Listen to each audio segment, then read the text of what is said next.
A very, very, very special Tuesday morning to you. Welcome once again to Untengle on the Bridge 99 FM. I want to say a very special day to you, Richie B, and the Up and Go crew. You have yourselves a wonderful day, and thank you so very much for joining us. Those of you who have joined us on the bridge, it's always a pleasure to have you on the bridge, and a very special morning to Team Untengle as we untangle straight through till 1 in the afternoon. Morning. It is now 15 minutes after 11 o'clock. It's now time for us to have a chat with Tamoy. Campbell is her last name. So we ready?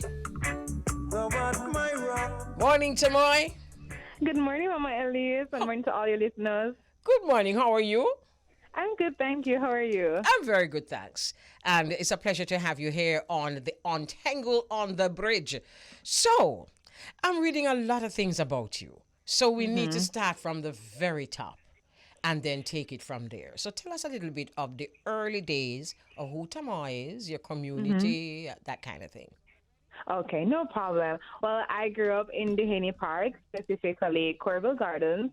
And I went to George Henley Primary School. Then I went to Women's Girls. Where Good I was school. Yes, good school.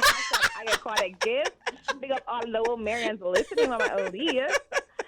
Leave some maroon and gold to the world. Yes, maroon and gold. I like your vibe, Mama Elise. You know, that's where I went to school. And I was really active. I played quiz for Woolmer's as a part of student council. I was just that little busybody student. And of course, ensuring that I balanced my academics well. And then I transitioned to UA, where I studied at the Faculty of Law. And now I'm making my way to Norman Manley Law School. So just a little bit about, I guess, early days of Tamoy.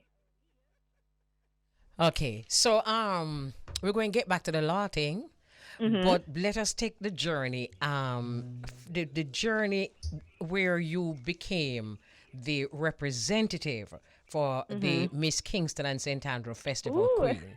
Tell us about that experience. First of all, how did you come to be a part of it? Who invited you in, and how did you find that whole journey? All right. So when I was really young, I used to watch the coronation with my parents on TV. And one of the things I loved about the Festival Queen is because, to be honest, I don't like pageantry, but it was one of the few competitions where I saw women who looked like me. It was okay to be well-rounded. It was okay to know stuff about culture and to be bright. And there was no restriction on look and weight, and so you felt like you could be a part of it.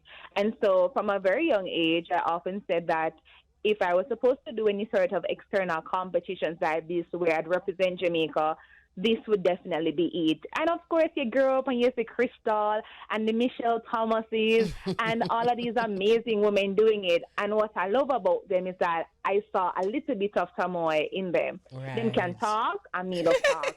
They're expressive, and I am expressive, and they have opinions, and they're so articulate, and they love Jamaica. And I thought, well, I want to be like that. Beautiful. I ended up interning with Michelle Thomas, and of course, she really been encouraging me, you know, to do it, especially because the competition came off that 2-year hiatus. There was really that push to try to get it up and running and to have some Kingston girls go. And I also had other support, so I said, I'm going to do it. Okay. I sent in my application late, though, Mama Elise, no lie, but I went through, did the training, and ended up winning for Kingston and representing at the finals and being in top 5. And it was a tremendous journey, despite being a COVID queen. That's what you call yourself? A COVID queen. Yes. Okay, but look here now. One of the things that I particularly love about the Festival Queen is that they're always incredibly talented. You have to have talent, right? What was your talent? Okay, so I was the receptionist to heaven, and all the Jamaican icons had to come through me in order to be to heaven. Yes. So I was talking with Edward Tiaga. I was talking to oh gosh, I can't remember his name. A recent comedian who just passed away last year. Maffy, Oh, yes. yes, Yes, yes. and I was talking to some other Jamaican icons. Miss Lou was already in, and I had a friend Stacy who was trying to break the line, but of course she couldn't come in yet because she never reached the level of Jamaicanness. And yeah, man, so I was embodying that very angelic spirit. I was God's receptionist, ensuring the icons could come in. It was a really good banter, and I enjoyed it because it was educational. Good Right, laugh, but of right. course, pulling on the culture and heritage, which is what the competition is about. Absolutely. So congrats on that because I know that's something that the competition is fierce because there's some very Mm-hmm. talented women. All right. Yes, So that was that, and you also received the Governor General's Achievement Award. Tell us yes. about that. Elise, I'm going with myself, you know. You got it I, yourself. yes. I have been very active, as I said to you before. I was always loved giving back. I loved being a part of different activities, and I was really encouraged to go for it. I was daunted, though, I will say, because I never thought I was good enough. You think that you're doing all these activities, putting on tutoring program, but then you hear somebody say, "Oh, them the feeding program and them do all these larger than life things," and I didn't think I was, ready. But the good thing about the competition, sorry, the governor general achievement award, sorry, is that it also focused on academics. And I've been doing really well during school, and I said, well, why not do it? I was getting really good C6. I got a regional ranking for some of my subjects. I got a over 3.6 GPA in first year of the faculty. So I said, I'm going to just put fear aside, trust God, and apply. The worst they could say is that we're sorry you could not consider the application, but it shouldn't be that I did not try. I'm sending the application dead on the deadline, and then weeks passed, and I got a call saying that I was shortlisted, and then of course I was to come for a virtual interview. No fancy people on the panel. Again, wondering. There are so many more deserving people. Can the little things, at least in my mind, that I did be enough to get this award? Well, I come out, I go out myself. I did well in the interview. I spoke about my community involvement, from tutoring students in my own living room from Jamaica to Trinidad in literature. I from all the sorts of teaching I would have done externally, being on different youth panels and advocacy councils. And apparently that was enough, coupled with the academics, that the panel thought that I was very much deserving. And so I was awarded in the category of youth the Governor General's Achievement Award for St. Andrew. Congratulations, Tamoy. I'm here Thank listening you. to you, and a competition is an interesting thing because Mm-hmm. once you enter into a competition, immediately the atmosphere can get a little tense Yes. because there are so many people pushing who they are and Mm-hmm. also pushing why they are better than. So Yes. competition always or most times, oftentimes, encourages the better than syndrome Mm-hmm. and the not enoughness. Yes. And I know that it happens to the best of us. But Mm-hmm. what is a very common or typical old time Jamaican saying is that what is for you cannot be Yeah. unfair. Hey, country mama Elise. Yes. So it really matters all of the Mm-hmm. wonderful accolades and all these things that others have on one side, but on the other side it really don't matter because if I know them I go win it, I just know them, and you That's right. just never know what it is that people are looking for, and that is something Mm-hmm. that I'm sure it has been an experience for you. What did that teach you personally, Tamoy? Honestly, whatever door is opening for me and whatever time it's supposed to be open, it's going to happen. It taught me that, of course, stay humble, stay true to who I am, but me not so up. Yes, these people are doing amazing things, but the fact that they consider the application, invite you to the panel, I must have gone with myself. I must have been doing something that is great, but I must have also been true to who I am, because that's what I didn't want, that the whole comparison syndrome to make me feel like I had to do what John was doing or what the other person was doing. Tamoy, in her authentic, natural self, raised by two parents, good values, good little Christian church girl, was doing it and could do it well that the people could consider. So I think in some, it taught me to be unapologetic, continue to be authentic, and pray, because whatever door God is opening for me, it's going to open. And sometimes He closes the door and opens a window, and you just bust off like kites, and that's on that. That's Just exactly like what I that. learned. Just like that. And for those listening who are nothing like Tamoy, that's okay. Because when your time comes, whoever you are, it could be nothing like what Tamoy just described herself as a while ago. If it's your time, it's your time too. So nobody sit down there listening and thinking, say, boy, I have to be just like Tamoy in order to make it. You just lose. You just lose. You have to be you. Yes. And that is what really creates winners. Tell us about the tutoring program, though. I find that very interesting. Okay, so I loved literature, and I felt as if that I was blessed because I had such a great teacher. I went to a really good school. But when I was a part of some of my external activities like Students' Council, I realized that some of the commodities that I had at Olmos and the teachers, etc., it wasn't across the board. I found that there were so many shocking disparities. And because I was good at it, I said, well, turn it and make fashion. I love to be solution oriented, and instead of saying, boy, I'm not teaching a day or all of these things, if I'm good at it, why can't I add value in my own way? I asked some of my friends, and of course they said, yes, you can do it, you're good and stuff. And I reached out to my teacher, asked her for materials, asked her for her advice, and she said, go and do it. I had a mentor at the time, Kamir, who helped me just vetting my graphics. I had a friend who made it, my social media posts, and they said, you put out a little Google form and just see if people would be interested. Being a part of other interest groups, I also got people to push it, and I was blown away when I saw from 10 people to 50 people, over 60 people, and I'm like, I didn't even know people would be interested, because there are other literature, well, there are other classes and marathons for FISEC and CAPE where people come to mind. But I realized there weren't a lot of classes focused on CAPE literature or even FISEC literature. So perhaps I stood in the gap to do something great. Right. I borrowed my mother's laptop. I fixed up the little living room, so I have a nice little background, nothing fancy. And I told everybody to be quiet, and they gave me my space. And for 2 hours or so on the Fridays, I was just having a Zoom session. A friend of mine lent me his premium Zoom, and I just had the students on once they would have filled out the form, and we had our class. We went through some of the poems. I shared techniques on how to answer the questions, how to write great essays, and it also helped having gotten a distinction at the CAPE level and CSEC level. People would trust your advice, and they really loved it. And what made me even cry on the inside, there were some literature teachers who came on, and they gave me feedback. I feel like me could have got teach. The way they were saying that I was good, and they learned from me, and then didn't know from that perspective. And I said, no, look at me, look at Tamoy about herself. And I was just in first year of university. So I was like just 19, going 20, and teaching persons, 17, 18 years. So there wasn't a big gap. So let me ask you about the remedial English, though. Because generations before me, like my mother's generation and those before, I found that the basic knowledge of English they all had.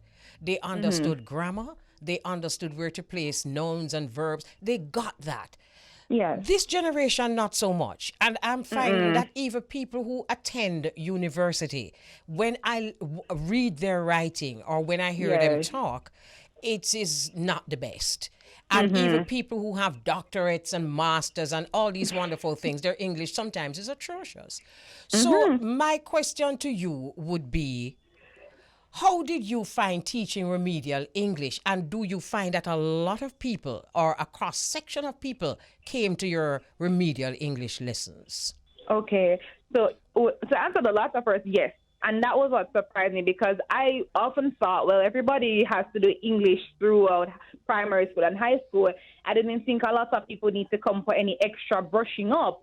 But when I'm having a class with more than 25 people, from those who are 12 to those who are 30, and my oldest student was around 45, I said, well, obviously there are some gaps in our educational system where people aren't getting the fundamentals or just the basics of where to place a comma versus where to put the semicolon.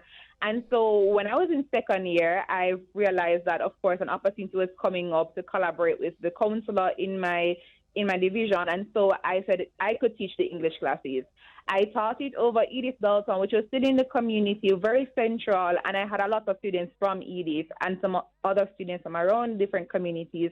And they would come to the classes, and we started from basic part of speech all the way to writing essays, all the way to punctuation, and it was amazing, for lack of a better word. The fact that I was giving back or I was adding value and they loved it and appreciated it. But when you saw the growth, I had a student who was very shaky at the beginning and graduated as, being the most improved student from my class.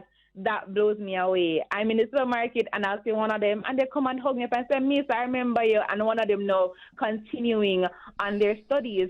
So it was just an amazing feeling to feel like, whoa, little me. I was just 21, I guess, at that time, doing so many great things. But at the same time, it was really humbling and kind of like, whoa, I didn't know so many people would have needed this because I thought school would have gotten it right already. No, it's school. You see, school would it kind of hard for school to get it right because because we don't really talk English. Yes, so we say that English is our first, but it's not nothing.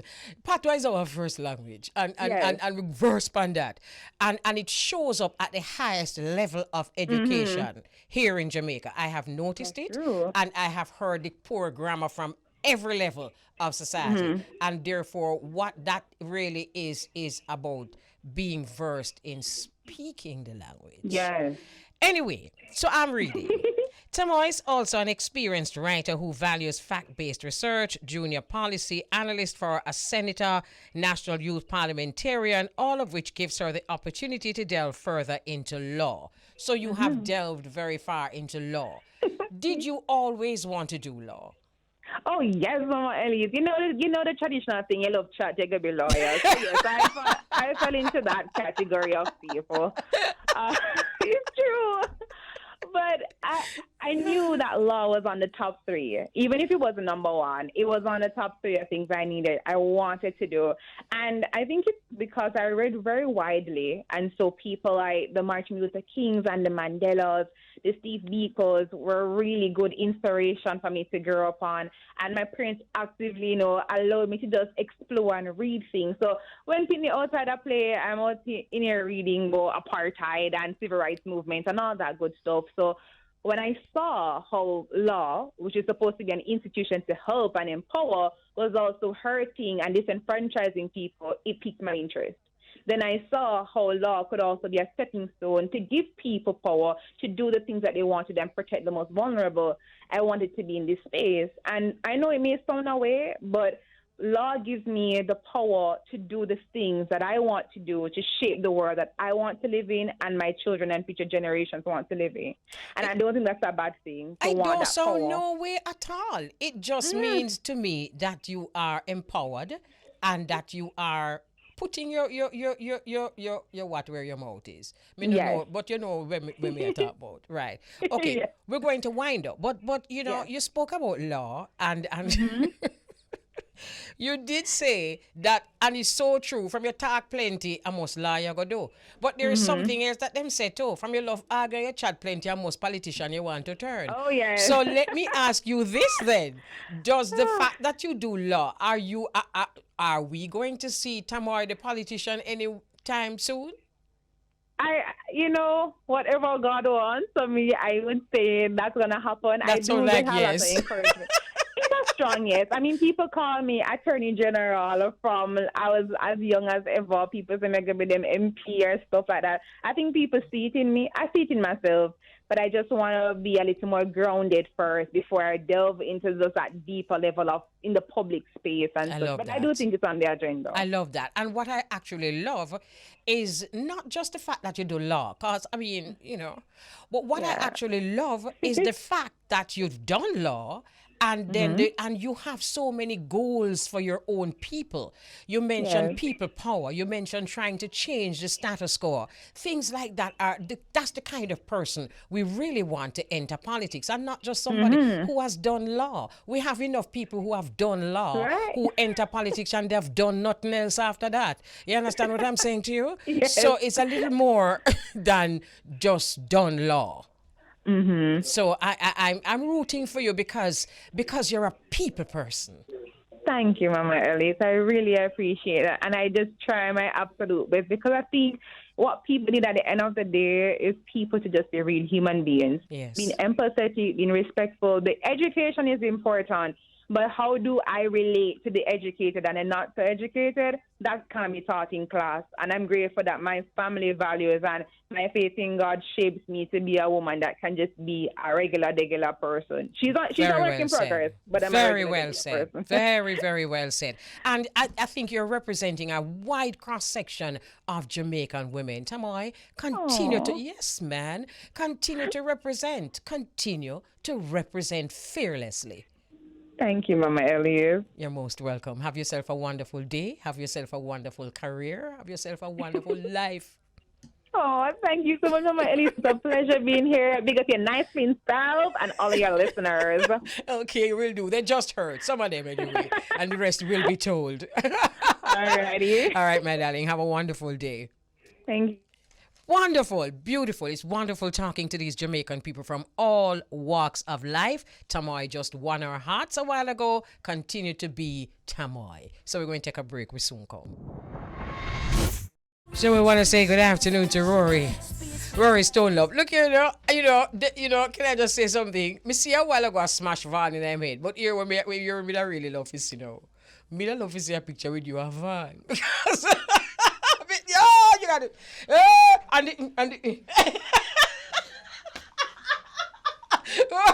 Rory's looking at me like, I don't find that funny. No, that's funny, Mama. You know, I have highly respect for you. You and Bridget Anderson have the highest respect. And I saw you dealing with me.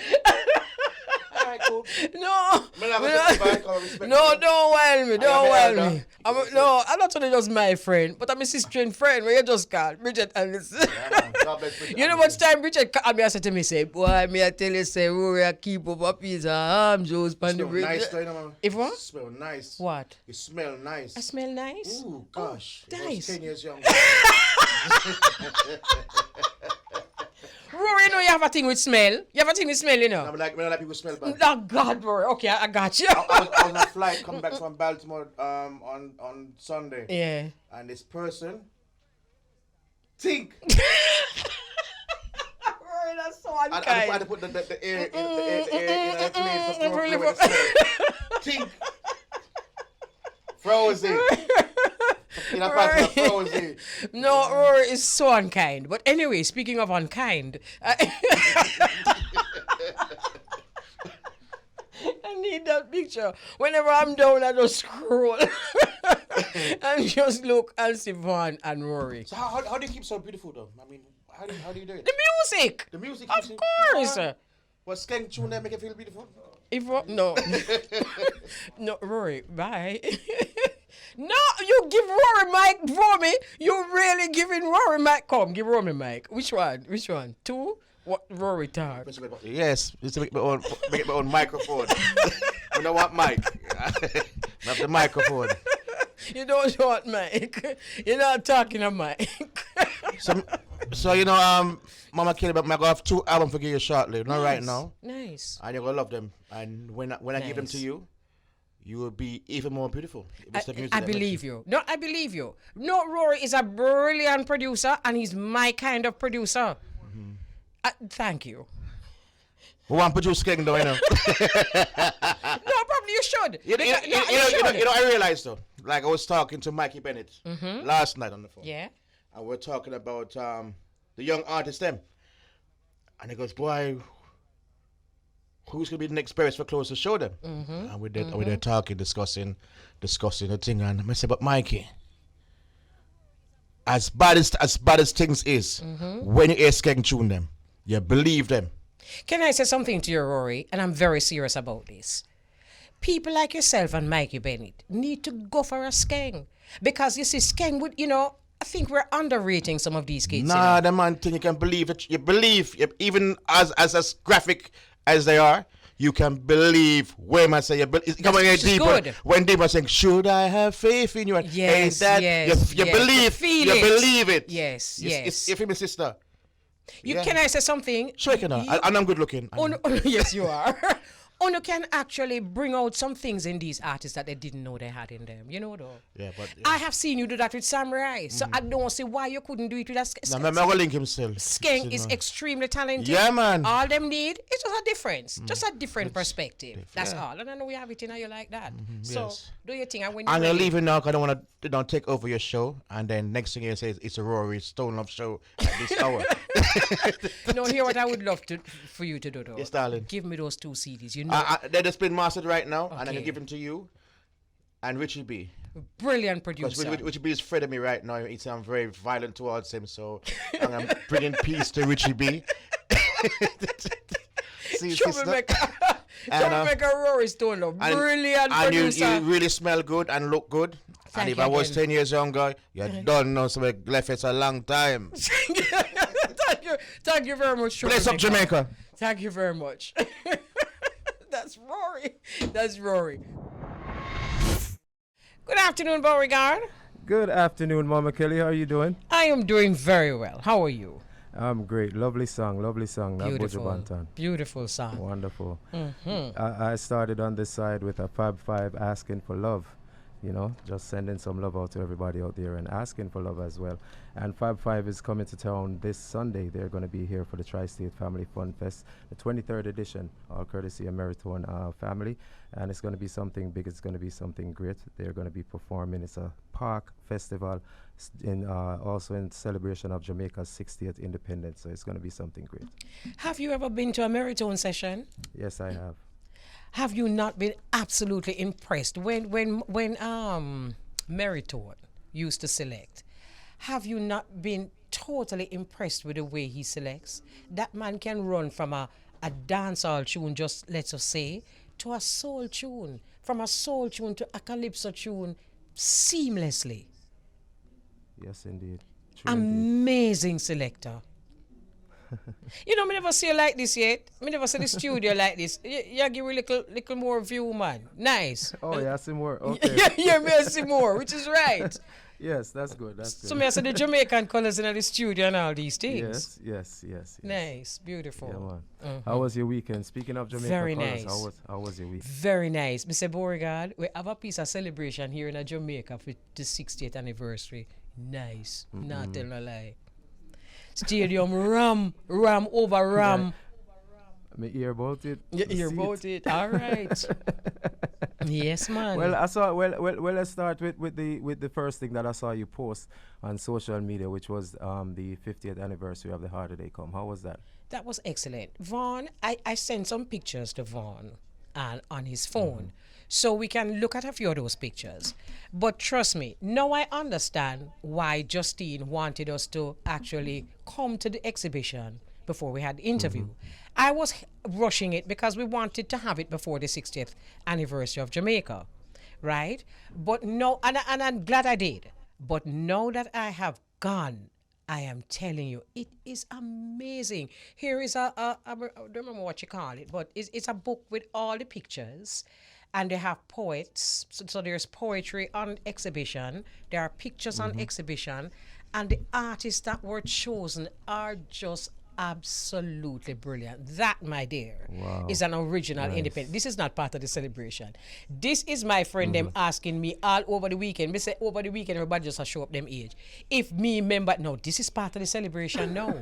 So this is no. If remember the cup, remember the cup. Me remember the cup. So some of them go like they young, they don't remember, and they all have me. Me don't know how they don't remember. Remember. This is the exhibition now. Nice. That's nice. That's beautiful. Yeah. And let me tell you something. Go on, Romy, do it fast. So these are some of the art, and it's a mixture of artists. So there are some very young ones, some that's still in school, and that I loved. There's some of them in, absolutely brilliant. You need to see it in real. So some of them are established artists, some of them are well-known artists, some of them are in school. But one thing they are, look here, hold that little bit. Watch your bike. No, watch this now. You see this now? Me that try to take a picture in front of it and I go like a me ride it, but it never work out. So you see this now? No. Me say, Beauregard, this is the bike, the S90 that Ivan did ride in a high the harder they come. It is made out of pure cardboard. Nice. Mama Kelly, you know, the funny thing about this coming up right now and you having a picture of the bike is, remember during the interview when I asked about your favorite scene? Yes. I asked both of you about your favorite scene from the movie, and I was about to tell you my favorite scene from the movie was when him go back for him bike. Well, it's the bike this. And you know S90 that run the place them days. If you have a S, it's like Z. If you have a S90, you have nothing before 354 come take it over. So that, Beauregard, is pure cardboard. Then there was one, I think it's one above it, the one on my left. It's made out of pure junk, and it is beautiful, brilliant. I think that one was called Milk Lane, the one above the bike on my left. So it is made out of pure scrap material, everything in there scrap. And when you pull it up, the detail is just awesome. And it depicts Milk Lane. Oh my goodness. I mean, I was like a kid in a candy store. Big up to all those artists, everybody who played a part in all these exhibitions. Wonderful work, wonderful work. Excellent work. And the way how it was, you know, the exhibits were laid out, you just felt like you were there back in 1962. Wow. Yeah. Nice. Very nice. Great. And the Grand Gala in the stadium, how was that? Well, the Grand Gala in the stadium, for those who went, let me tell you what I found to be exciting. The fact that the stadium was actually overcrowded to the point where nobody else couldn't go in told us that everybody was on board with the 60th celebration. Right. What was not so hot is that people who had bought the tickets also couldn't get in. So they had to actually watch it virally in the indoor sports center. Right. But having said that though, the minister came out, I think it was this morning, and said that 10,000 more seats are now let me tell you what she said. She said that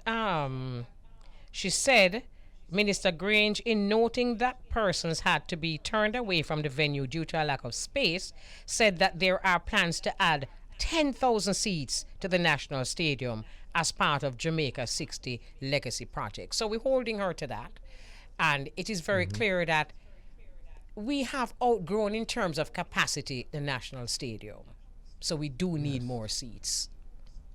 No problem. I have no problem with that. That's a great look.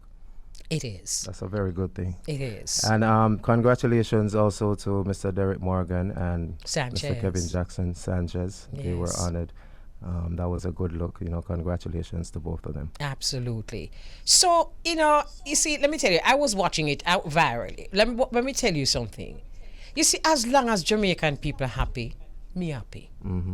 I just simple as that. Me too. Yeah, man. Me too. Yeah. and it shows that everybody was happy, you know, seeing the Prime Minister out there, a leg of the bird, and I do all of these things. You're the most in that.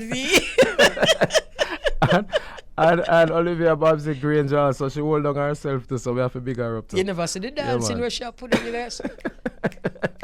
You understand me? Yes, man. Yes, man. Me love that. Because, you see, let me tell you something, you see. And we need fair play, more happy music too, you know. Because, you see, during them time, like independence, you see this, can I just bless, I was blessing them up since morning. You see the selectors from wherever on was playing music, big up on yourself. Because them just a show say, you no matter what go on, you know. If you don't have quality music, I play nothing go on, you know. True. And True indeed. Them come out with it, them go in at the cheese for the music, them in the man.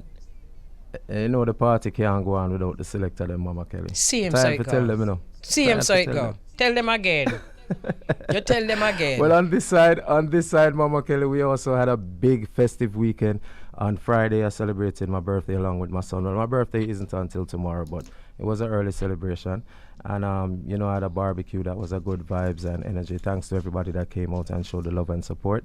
And also, on Sunday, we were on a big one-day cruise, all courtesy of Irish Jam Zone, DJ Roy, and Chef Garfield from Genesis One Restaurant. It was a I saw you and the lovely wife. Celebration. Yes, Mama Kelly. Everybody was out. People came out and had a wonderful time. It was a 5-story boat, and Wow. all floors were packed. The DJs, like you said, if the DJs them not play right, the party not go nice. So that was we have to part of big your up celebration? Jabba. Yes, that was part of the celebration. Very Mama Kelly. nice. We were all anticipating that boat ride, that cruise we call it, a one-day cruise. So big up to everybody who came out in their colors and had a wonderful time. So the that whole was part family of was my there? weekend. The whole entire Irish Jam family was there. Yes, we were all What here. about your family? Well, it was just me and the wife. Boy, may I tell you, so that picture the way you put on social media, sweet, beautiful. What a beautiful woman. Thank you. But you know something? I know she born my time of year, but can I tell you this? The most outstanding thing about her, that I have seen, I'm sure you know more outstanding things about her than I do. But is the pretty eyes. Them eyes. Oh my goodness. I she a Ruben and she rule the eyes. So you see that's something they have like a truth in it, Yeah, man, them eyes, them man. Sweet. Yeah, Mama Kelly, I know exactly what you're talking about. Yeah, man. Yes. Oh, man. In other big stories, though, that took place, Mama Kelly, this just happened yesterday. The 3 men who were serving a life sentence for murdering Ahmaud Arbery back in 2020, they were convicted again on second life sentences yesterday. And they are now, they were convicted on federal hate crimes this time because, they're going after them this time to make sure that, they convict them, and that's what took place. The shooter, he was given life plus 10 years. The father of the shooter, he will serve life plus 7 years. And the neighbor who videoed the whole entire thing, he will get 35 years. So that's a good step in the right direction, Mama Kelly, because when it comes to hate crimes in this country, for how long now we have been experiencing hate crimes, and we have never really and truly, I could probably count on one hand how much cases have been convicted, or how many people have been convicted of hate crimes against people of color. So it's a very good move in the right direction. I don't understand why the videographer got convicted. What was his role? He was a part of the chase. Okay. He was a part of the chase. So he was chasing down the Ahmaud Arbery as well. Okay, we have a minute to go. Our guest this afternoon is Raheem Burrell. I'm not sure if you know engineer Nigel Burrell, but Nigel used to be Toots Hibbert's engineer. And so as a result of that, he is now known as the Grammy-winning engineer because he was the engineer on Toots' album that won the Grammy. So it's actually his son. So his son is also a producer. He is also an instrumentalist, and he produced a song with Toots and Wise Words and Richie Innocent when he was just 16 years old. He's now 19 years old, and I want you to hear a song that he did. I said to him a while ago that he is going to be interviewed by Beauregard, but don't worry, Beauregard have children his age. So not an old fogey. We're going to ask him what kind of questions like, so are you part of the new generation of stripping this?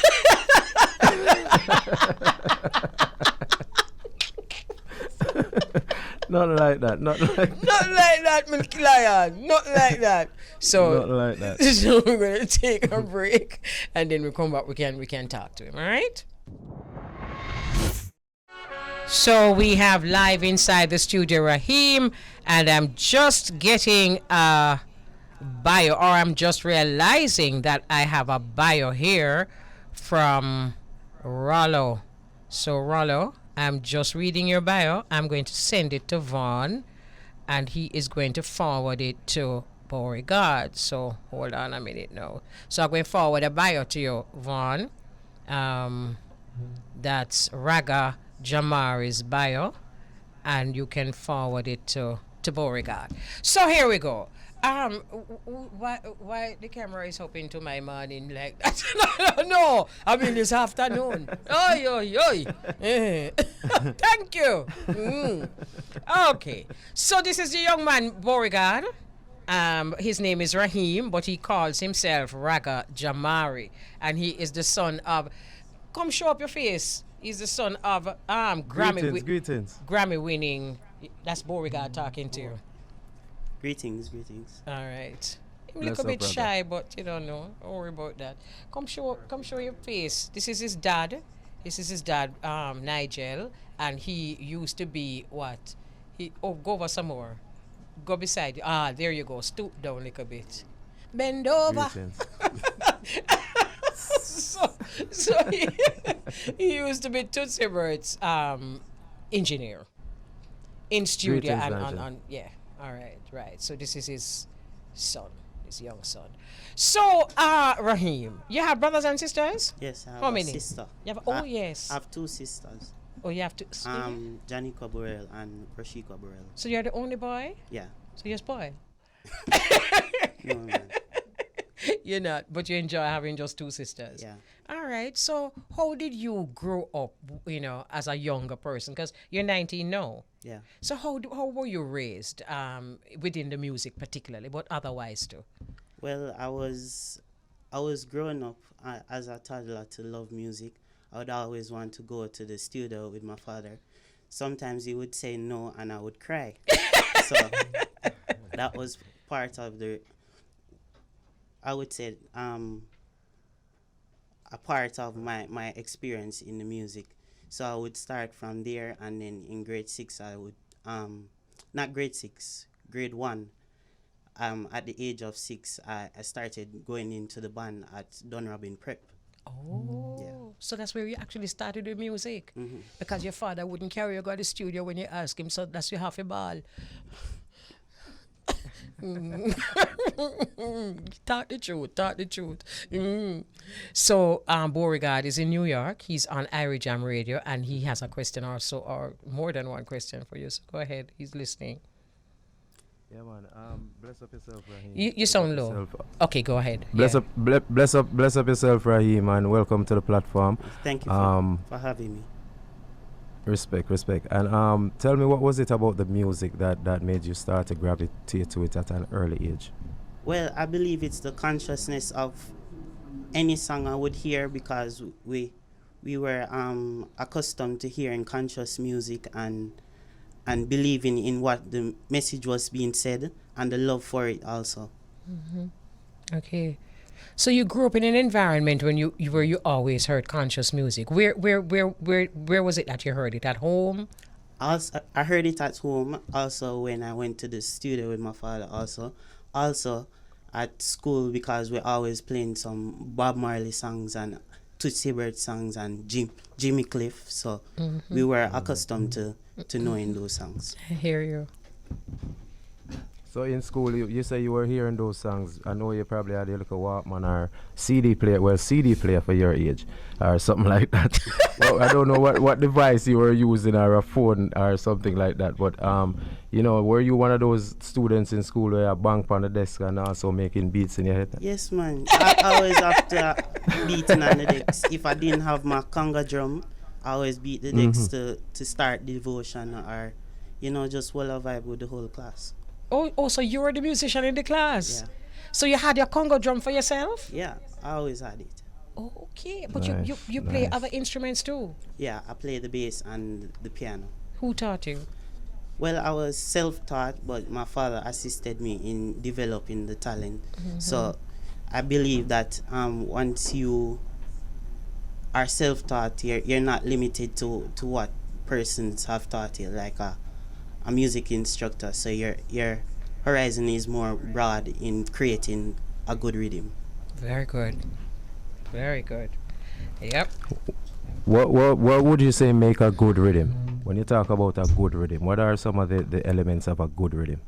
Well, it's based on how you construct the rhythm, So you can't just build a rhythm just like that. You have to have a love for it. also you should have also a understanding of what you want, and also know what you want from it. So you have to really know what aspect of it you want to do. If you want to do it positive or negative, because I'm all about positive, so I'm not going to be a part of the negative side of that. Which brings me to this question. You keep talking about positive music, but you're in a generation that some of the most popular artists, the lyrics are considered to be negative. And you are part of the generation. Yeah, and to be the odd duck. I don't want you to come here and go on like you're in a love scare. So I am going I'm going to ask you how you relate to the music that's happening here now, honestly. Honestly, I think they're talking about what is happening in Jamaica and all over the world. So persons gravitate to negativity more than positivity. So you might hear somebody singing about positivity, but then say, we don't really get the vibe off of that. So we're supposed to go to the negativity because it have more of a pump and a vibe. So they gravitate more to what is negative than what is positive. That's a serious statement, you know, Beauregard. But wouldn't you say that the negativity is more of a hype, and then the positivity are more the conscious music that you are into? Of course, yes, indeed.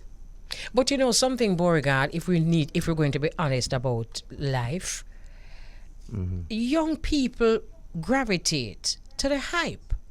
And I don't think there's any generation of young people, my generation for sure, that doesn't. I remember my mother wondering if we were okay when she heard the songs that we were listening to. So I don't think that new, you know. I think that's an old story. What do you think? Well, I listen it sometimes, you know, because I really see this really have a vibe, but I use it to my advantage to create it as positive as possible for also my generation and also the older generation to listen to. When you hear his song, you say Beauregard, then you're going to understand exactly what he means, because obviously his song is going to sound, not in terms of the lyrics, but in terms of the sound and the genre, it's going to sound like his own generation. And but the lyrics, oh my goodness, very powerful. Thank you.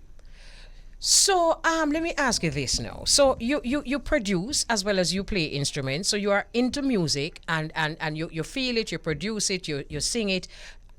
What did it feel like to be at 16 years old in the studio with a legend like Toots Hibbert, who your father look up to? Well, I also look up to him, you know. I saw him as a model, a grandfather to me, because I was always around him and he would always encourage me to strive for my goals and, you know, be more conscious of what I'm doing in the industry. So to have him in studio now, and for you as 16-year-old Raheem, to even think that you can produce the legendary Toots Hibbert, what were your thoughts? Well, I didn't really think of it because I saw that he believed in me and loved me. Oh, so God. Yeah, that was my reaction to his voice being heard on the song. Oh my goodness, that's beautiful. That's beautiful. Wow. Really looking forward to hearing that song. All right. So Raheem. perhaps we can listen to it now. All right, let's listen to it now. You know, me always I tell people in a Beauregard, so I don't really talk about music, and I listen to something there. You understand? So make we listen to something here. Here we go. It's called Strong Melanin. I love that part too. So what do you think? The goat. The goat then. Mama Kelly, this song is amazing. This song is amazing. Raheem, you did a wonderful job with the song, my brother. Thank you. And I just want to say, at your age, you know, with everything that's going on around you and all the directions that you can go, for you to sit down and to pen a song like this, it really, you know, says a lot.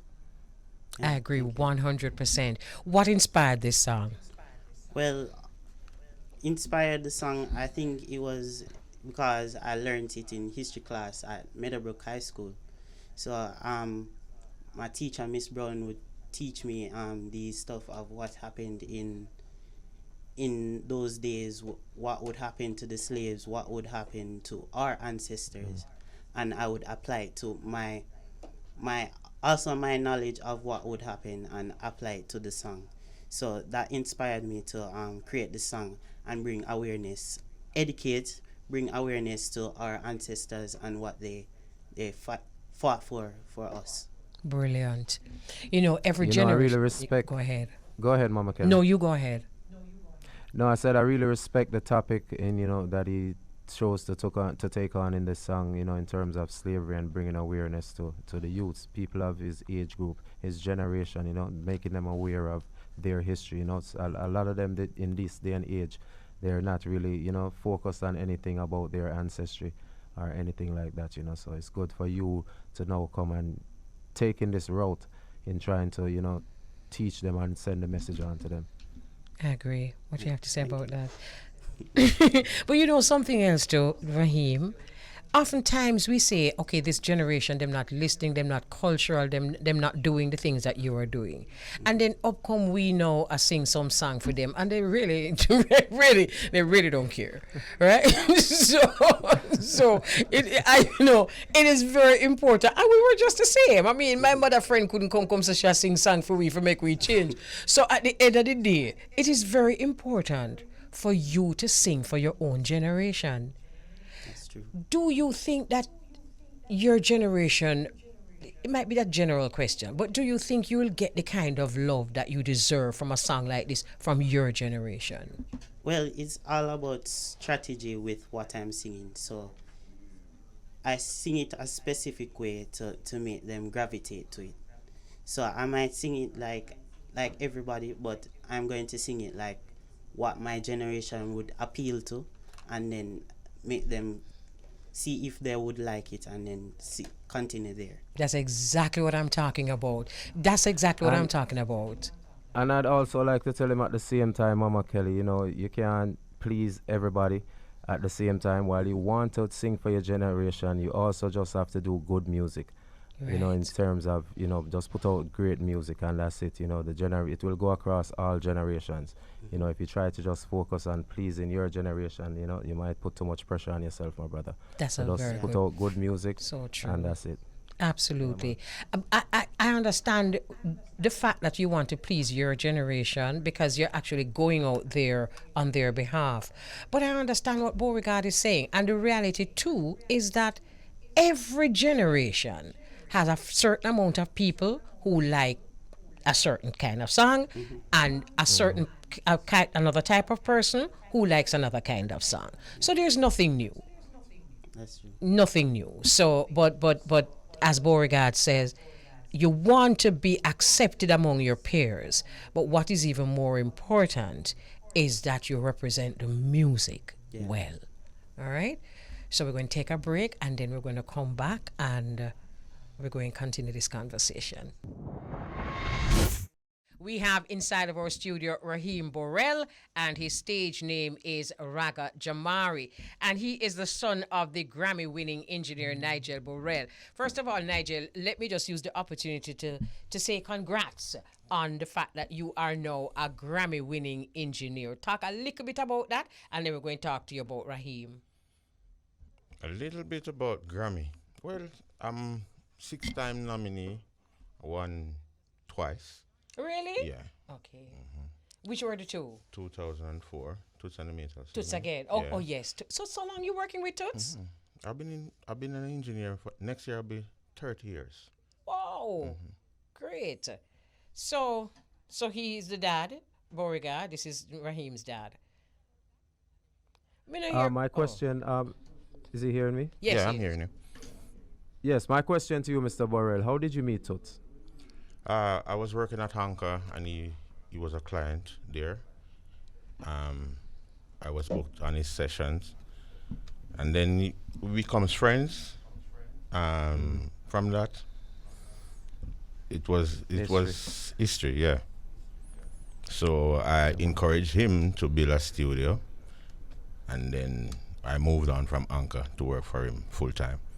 You should see Nigel on tour with Toots Hibbert. I'm sure you have learned so much by working with Toots. He is, first of all, Toots is not the easiest man to please.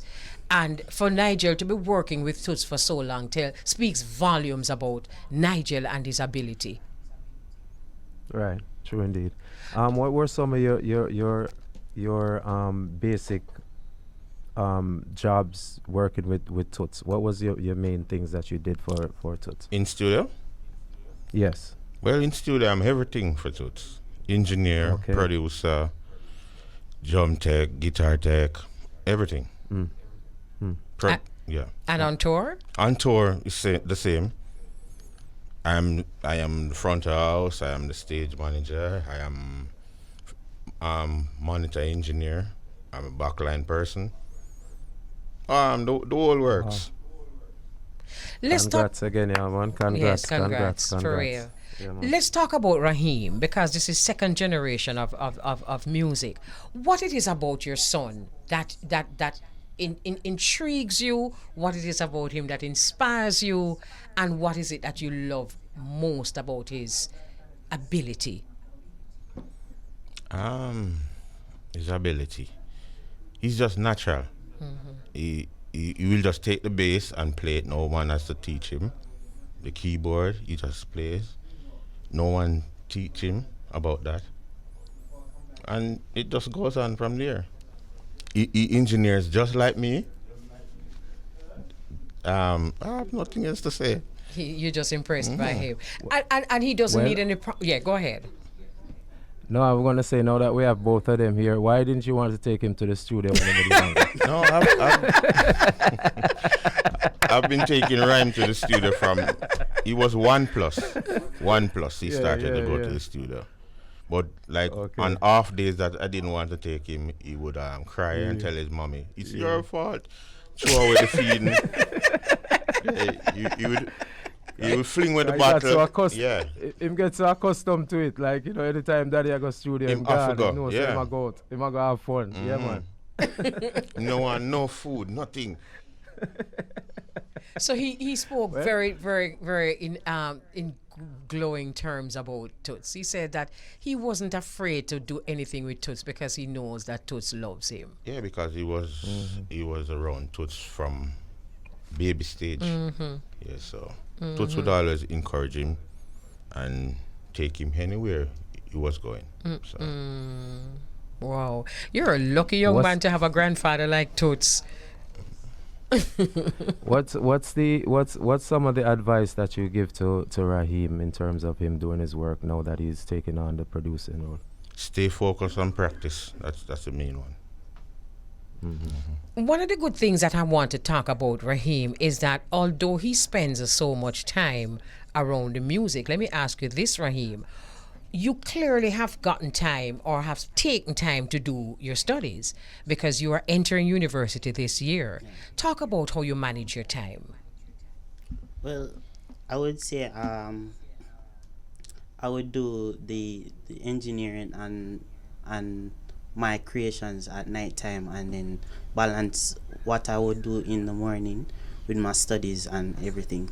So my time for music creation would be in the night till in the AM times, and so I was committed to those times, and then did other stuff in the morning time. So what subjects you found that you're good at, and what are you going to study at university? I am good at English language, English literature, also visual arts. I'm a very good drawer. Also entrepreneurship. I had a fascination about entrepreneurship and the business wise of everything other than music, and that's about it. Okay. And what you're going to study at university? Oh, I'm going to study music and performance studies. I'm happy that's what you're going to do. I'm so happy that's what you're going to do.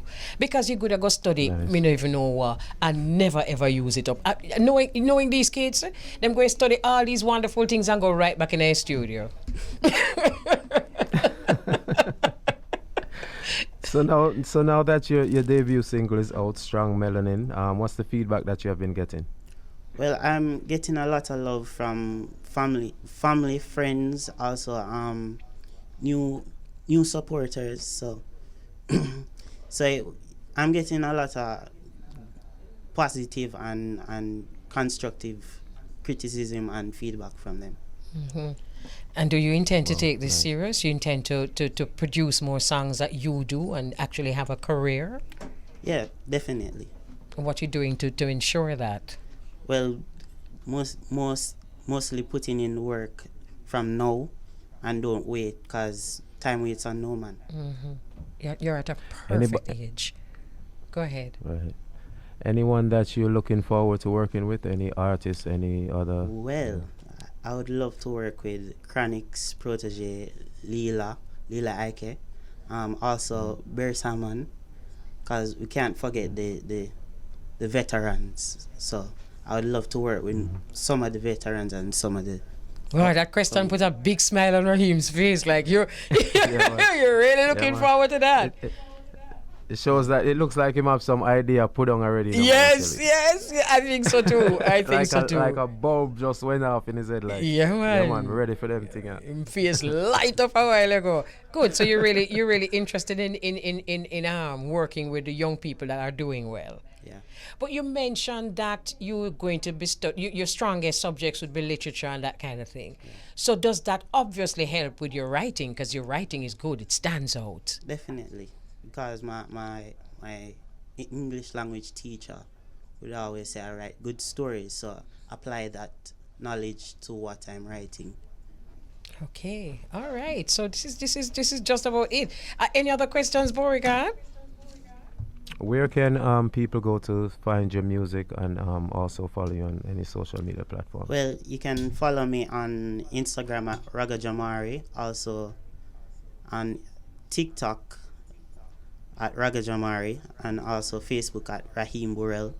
And you can stream the songs on Spotify and also Apple Music.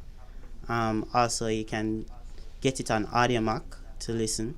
And it's also on YouTube to view the video. How you came up with the name Ragga Jahmari?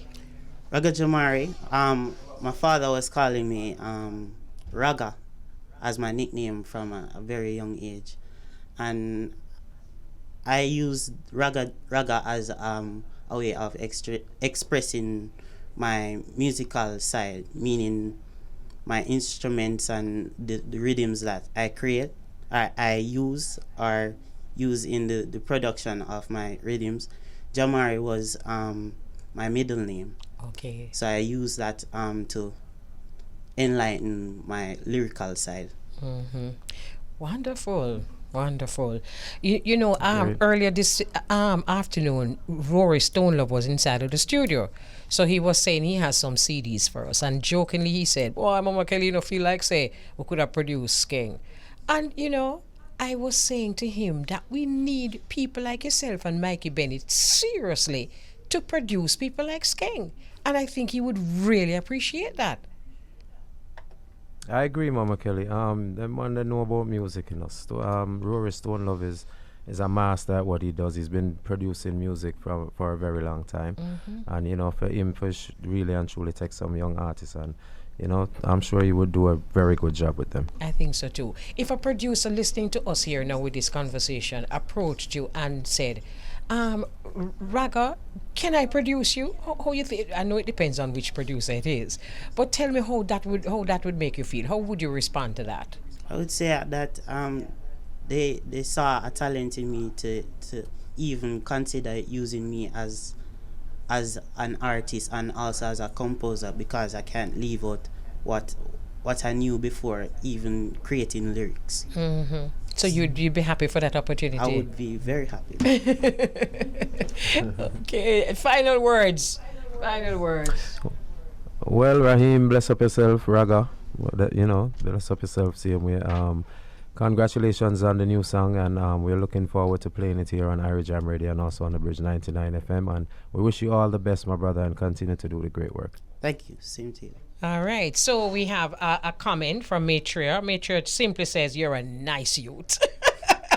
I agree with her 100%. And then this one is from Wise Words, who actually worked with Raheem, and himself and Richie Innocent are the ones who introduced me to his production. And it says, "Mama Soul, big up my boss Nigel and the young musician Raheem. This is the first time that Raheem is talking so much because he's a very shy young man. However, I must applaud him for his musical skills, so talented. And when he's making a rhythm, him not even smile." kudos on his first single. And we have a bad collaboration on my upcoming EP titled Mama You Gone. So I guess you're producing that one too? Yeah. I'm producing Okay, that one. so that gives us a little hint about who Raheem is when he's in the studio. I'm serious. Yeah, man.